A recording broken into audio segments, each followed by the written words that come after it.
Ne vous modelez pas sur le monde présent, mais que le renouvellement de votre jugement vous transforme et vous fasse discerner quelle est la volonté de Dieu, ce qui est bon, ce qui lui plaît, ce qui est parfait. Romains chapitre 12, verset 2.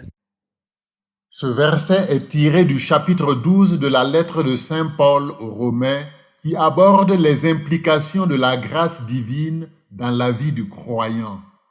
Il nous appelle à rompre avec les influences du monde qui nous entoure, non pas en nous isolant dans un ghetto, mais en résistant aux influences culturelles négatives telles que l'égoïsme, le péché et l'indifférence envers Dieu. Cette rupture a pour but de nous engager à rechercher une transformation intérieure profonde. La transformation en question commence par le renouvellement de notre manière de penser, afin d'aligner nos pensées sur celles de Dieu.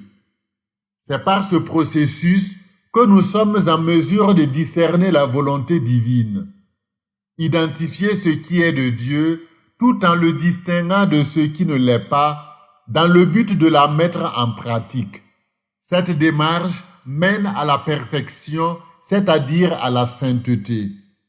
Ne vous modelez pas sur le monde présent, mais que le renouvellement de votre jugement vous transforme et vous fasse discerner quelle est la volonté de Dieu, ce qui est bon, ce qui lui plaît, ce qui est parfait. Romains 12, 2. Pour nous, chrétiens d'aujourd'hui, rompre avec les normes du monde peut nécessiter des choix difficiles et parfois douloureux dans un contexte où les valeurs du monde s'opposent souvent aux principes bibliques. Cependant, en renouvelant notre esprit et en cherchant à comprendre la volonté divine, nous découvrons une vie pleine de sens et de satisfaction en harmonie avec ce qui plaît à Dieu. Cette démarche ne se limite pas à une croissance spirituelle personnelle, elle nous rend également capables d'influencer positivement et durablement notre entourage et le monde.